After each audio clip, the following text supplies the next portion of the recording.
It's going to take people down. And now it's here. Office buildings will soon be homeless shelters. Oh, I took your advice. I bought a house. I'm going to make some money. I said, at the top of the frickin' market? Don't listen to your stupid real estate agent who tells you that, oh, the price of real estate always goes up, because it doesn't.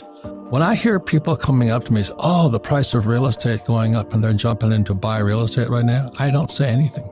And the reason is that people are just getting into the hype. All this credit, it's actually debt, credit and debt, pumping into this economy, trying to prevent this crash. And if inflation keeps going, I get richer. I am extremely happy. And I think Biden, I'm not Republican or Democrat, he intentionally wants inflation. That's why he shut down the XL pipeline. That's why he stopped drilling to get oil prices up. When oil prices go up, you know, all these truckers in Ottawa screaming, they can't get food to the table and all this, prices of food go up. Inflation keeps going up regardless of what's going on, just because the policies shutting down the XL pipeline, stopping drilling of oil, so the price of oil goes up. I watch all this, and meanwhile, these people are jumping out and buying real estate like there's no tomorrow, and I can't even talk to them. We're on a turning point. But please understand, ladies and gentlemen, inflation makes the rich extremely rich. The middle class will pay higher taxes, and the poor will get poor because they're the ones who can't afford that $25 Wagyu steak that my friends are selling. So that's why we're on the biggest critical turning points, and that's why I don't know how many years ago when I walked past Richard's book and Borders, and it says the dollar crisis. If you understand what's going on, the problem is the U.S. dollar. Because in 1944, it stopped being money. It just became the reserve currency of the world. And then in 1971, Nixon took the dollar off the gold standard. We're being set up right now, one of the biggest changes in world history. And so, oh, I bought a property. What do you think? I can't even talk to him. Because this, to me, is 2007 all over again, and then the repo market collapsed. 2008, the market collapsed, and back in 2008, this guy named Bernanke, I believe it was, could print money. And this is where we are today. You've got to wake up, ladies and gentlemen, because otherwise you're just this stupid little hog just driving to slaughter. So America is we're at, not just America, we're one of the biggest turning points in world history. And like there was Rockefeller, one of those guys said is, when shoe shine boys are giving you stock tips, time to get out. And I was in Safeway the other night, and these people are coming up to me, I did what you said, I did what you said, I bought a rental property. And I came back home and I said to Kim, time to sell. It is so dangerous, but you can't talk somebody out of it because they drank the Kool-Aid. So that's why I'm really honored to have a dear friend, Richard Duncan, been friends for years. He helped Kim and I time the last turn back in 2008. We made fortunes because while everybody was selling, we were buying. And that time has come again. And so that's why please listen to what Richard Duncan has to say. A few months ago, the Fed was still creating $120 billion every month. And then in November, they said they were going to start tapering that, reducing that by $15 billion a month. But the very next month in December, they said they're going to double that and reduce it by $30 billion a month. And that meant that it's going to come to a complete stop. The money printing is going to end totally early next month. No more printing next month. No more printing. And then the real blow came. They started letting it be known that they were planning to do the opposite.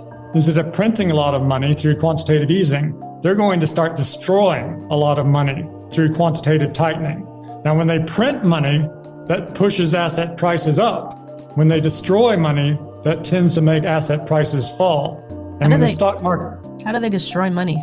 Well, they destroy money because when they print money, they buy bonds with that money. And normally, when the bonds mature, they just roll them over and buy a similar kind of bond. But they destroy money by essentially selling those bonds. And when the Fed, what happens is the bonds mature and the Fed doesn't roll them over. Someone else has to buy the bond. So the Fed gets its money back. And when the Fed gets money back, that money just evaporates. The Fed doesn't need to keep any money because it can make all the money it wants anytime it wants to. So it's a bit complicated to explain in just a few sentences, but the bottom line is it's the opposite of quantitative easing. Quantitative tightening destroys money, and that tends to make stock prices fall. And we're about to get a heavy dose of quantitative tightening coming into effect within the next couple of months. And it's going to make it harder and harder for mom and pop to go buy that house they're going to flip. And isn't that going to drive inflation through the roof? Well, they think the opposite. When they, instead of printing money, that's the thing that normally causes inflation. It stimulates the economy, it creates growth. But when they destroy the money, that tends to make asset prices fall, like stocks and property. So people are less rich, so they spend less money. And if they spend less money, then prices tend to fall. So that's why they're doing this. They're worried now that the inflation rate has moved up to 7%, and they're taking steps to bring it back down. But what they may find is this could cause a significant stock market crash. And some of the high-flying stocks got hit a whole lot harder than that. Look at Meta or Facebook, whatever those I call now, they tanked. Destroying $230 billion of American wealth. There goes your 401k, sweethearts. And that's why I spoke out against 401ks forever. And then all you guys who are you're planning on renting your property, people won't be able to afford the rents. That's what it means. Well, so total credit is equal to total debt, because one person's loan is another person's debt, right? So the two have to equal each other. So one way of thinking about this, the easiest way to think about it, is all the debt in the country. Government debt, household sector debt, corporate debt, financial sector debt, all the debt. It first went through $1 trillion in 1964 when I was 4 years old. Now it's $90 trillion, from 1 trillion to 90 trillion during my lifetime. And this credit explosion, which would not have been possible if we had remained on a gold system where dollars were backed by gold. But this explosion of credit has transformed the world. Wait, Richard, hang on. You're speaking like an economist again. Credit is what the Fed and the Treasury allow people to get to the big banks like Wells Fargo and all that. And that credit then allows people, the banks, to send out debt. So then corporations and individuals come in and they take credit and they turn it into debt, but it's the same thing. So by creating credit, debt could explode. Am I correct on that or incorrect?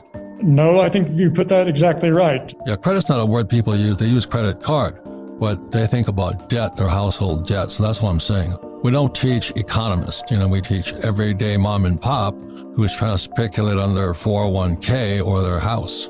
The reason I tend to use credit is because I say this system that we have now is not capitalism, it's creditism. Yes. Creditism sounds better than debtism. I tried that. Creditism works better. Yeah, capitalism to creditism. Because credit growth drives economic growth now. We're dependent on it. Yeah, what Richard is saying is the way America grew was because we produced products. Now we don't produce products, they create credit or debt. Am I correct on that one?